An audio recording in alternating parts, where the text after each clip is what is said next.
I'm going to try my best to articulate this video as thoroughly, as plainly, as eloquently as possible. I don't want there to be any lost context. I don't want to just look like I'm coming out of nowhere having a temper tantrum because these things are happening. The allegations I am levying towards YouTube are extremely serious, and I'm taking this video extremely seriously.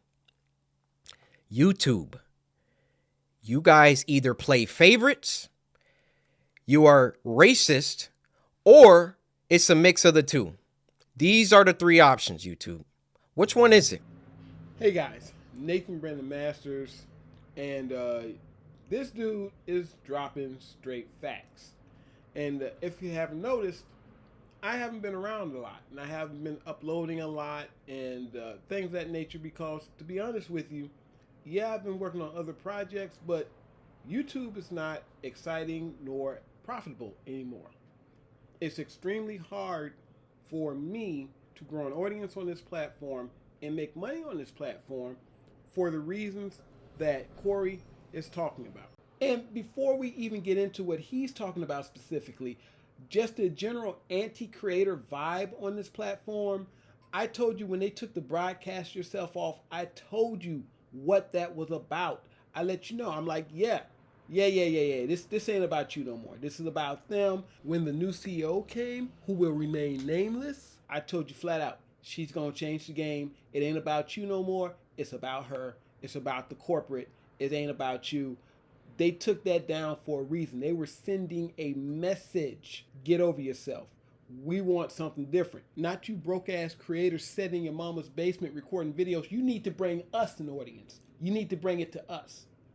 So they ain't looking for us like that.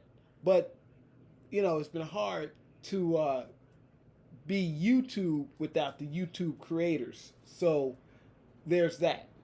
But there's so much favoritism. And I've been just like Cory. No, I didn't want to say racism because I know people get kind of iffy when you say that. They're like, oh, okay, he's playing the race card. Bruh, the Paul brothers. How much shit have they done?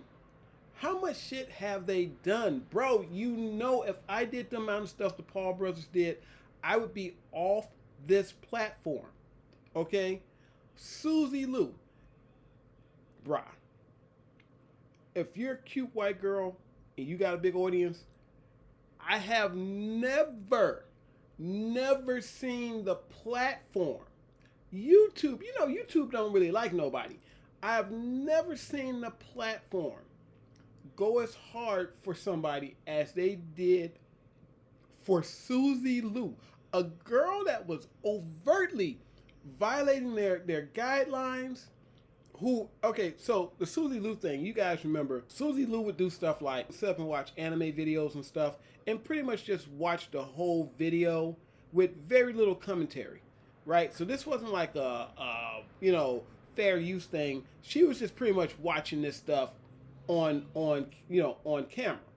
Now, what ended up happening was somebody made a video and used a clip of hers. They actually did fair use. They used a clip of her, and they kind of used it as a joke. She copyright struck them, but people pointed out, hey, she does all this. She does overt copyright infringement. This is illegal what she's doing. If you talked about Susie Lou, your video would get demonetized, or you might even get a community strike or guideline strike. It's a guideline strike, I think, for harassment and bullying.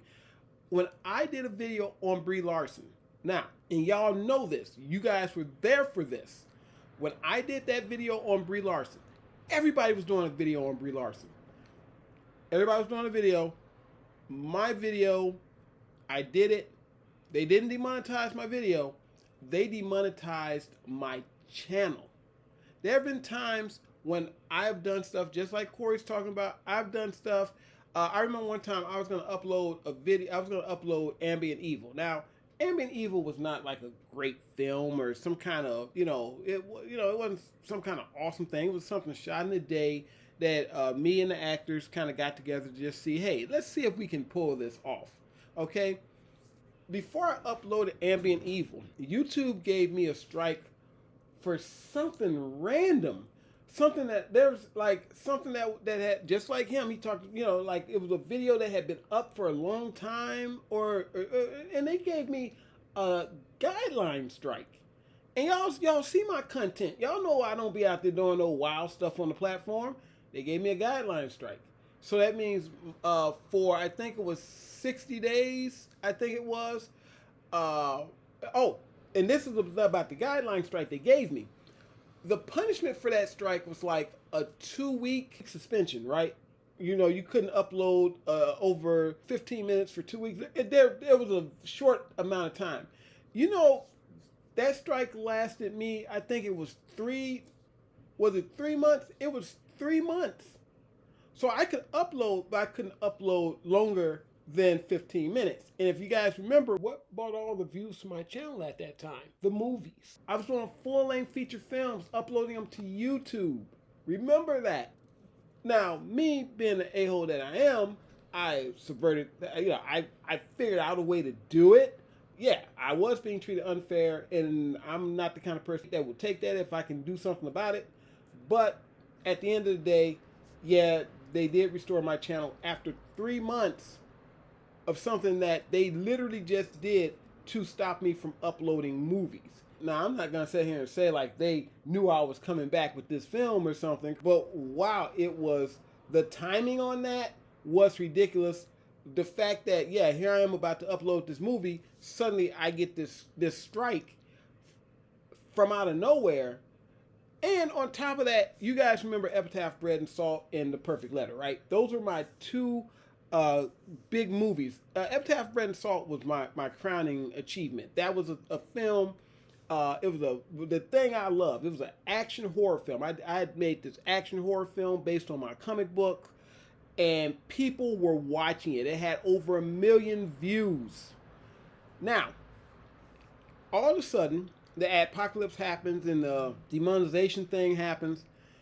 My films that got the most views, they were the only films that got demonetized. Now, I can understand. I can understand The Perfect Letter maybe because there were some F-bombs in that and they were cracking down on cursing. But Epitaph, Bread and Salt? Why was that demonetized? It ain't had no cursing in it. It may have had like shit or something like that, but that didn't have no hard cursing in it. That didn't have. Let's see, was there any F-bombs in that? It may have been one, but I don't think so. There was nothing in it that would make it demonetizable. It was a vampire movie with no blood in it. It was a bloodless vampire film. It was a vampire action movie that people were watching. People liked it. Now, I found out later that it may have been the thumbnail. Here's the catch-22. If I put up the lame thumbnail, nobody wanted to see the film. What people wanted, they wanted the vampire chick. She's there. She's got the blood on her fangs. I'm standing there with the shotgun. I got Night Evil and Zombie Girl behind me looking cool as hell. That's what they want to see. That's the movie people wanted to see. And this is facts. If I can't put that thumbnail up there, thumbnails, for those of you who are getting into YouTube, if you haven't, thumbnails are so important. Because when I put a different thumbnail up there, yeah, a different thumbnail, views declined. They just went out the window. And it got to a point where I couldn't even do anything. Like I couldn't change the thumbnail or anything. The video would just stay demonetized. So a lot of, I remember when you guys remember when I uploaded Transit? I uploaded Transit the first time. It was getting a lot of views. Remember when I first uploaded Transit, it had like about 10,000 views in like a few days. It was going up, and then it just dropped. It just dropped. Now there could be a lot of reasons for it, so I can't specifically say YouTube did this or that. But that other stuff, dude, come on, bro. That other stuff, why is I would say, yeah, if I started a new channel, when I had my vlogging channel, you guys, a lot of you came from my vlogging channel. I was able to do like just straight up commentary, and I didn't have much of a problem. I had like maybe 1 or 2, maybe 3 videos that got demonetized. I had some videos that got reversed reverse decisions. I was actually shocked. I was like, wow, okay. But here's the thing, that channel had 1,000 subscribers. It had the bare minimum, was slowly growing. But if I uploaded movies on that channel, they would get barely any views. Barely. So I couldn't upload movies on that channel, or at least to any big effect, and I couldn't upload commentary on this channel because this channel might get demonetized. I've been on YouTube for 11 years and this channel has 10,000 subscribers. Any of you who've been with me for a long time, you know that when I was able to do what I wanted on this channel, even if I didn't get a lot of subs, I got a lot of views. I got so many, I got so many views. I was getting deals with people and stuff. I was doing reviews and stuff. People were sending me stuff like, hey man, review my stuff. I got some low-level product placement in my films. Dude, stuff was jumping off. And this is on the real, and this is probably going to get this video demonetized, but the minute the new CEO showed up, who shall remain nameless, the minute she showed up, I knew this platform was going downhill.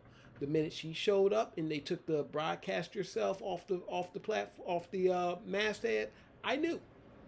I told you guys when I was still uploading commentary videos. I told you guys a lot of my commentary videos are gone because when they demonetize my channel, they don't tell you what you did wrong.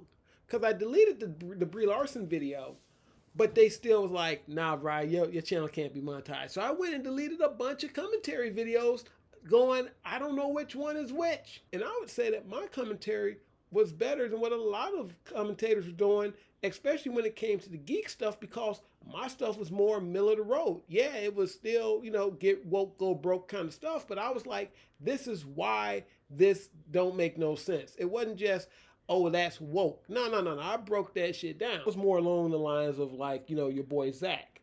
I was that kind of commentator.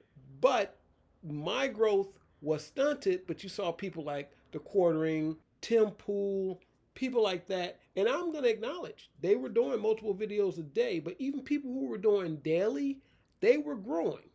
I wasn't. I think a part of it is you actually have to do rage bait to grow. There's this kind of idea that YouTube doesn't like this or they made rules against that, but the only way to actually grow is to bend or sometimes even break those rules and hope YouTube lets it slide.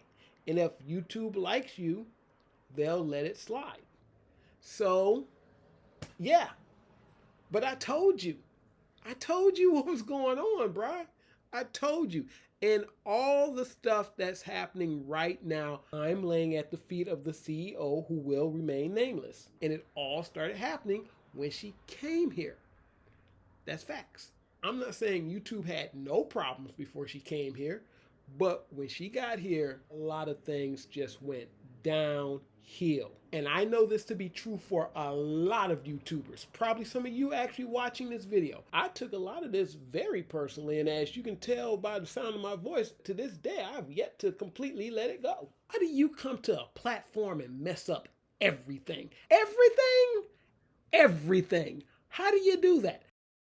As far as YouTube as a platform and how it operates, everything this dude's saying, it's bars. It's bars, it's facts. Everything you want to say, 100% what he's talking about right now.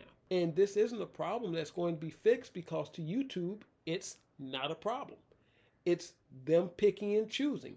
And as Abba Preach pointed out, if it was about the bottom line, well, Cory would probably be on top as opposed to Markiplier because Cory, according to them, keeps it clean. Where Markiplier says some stuff, I've heard him say some curse words and things. So if it's about the bottom line, he should be on top. Unless the bottom line is not just about, content. Unless maybe it's about, color, which we know that's the thing. The universal appeal is what they call it. Universal appeal. So you guys take it easy. Nathan Brandon Masters. Hasta.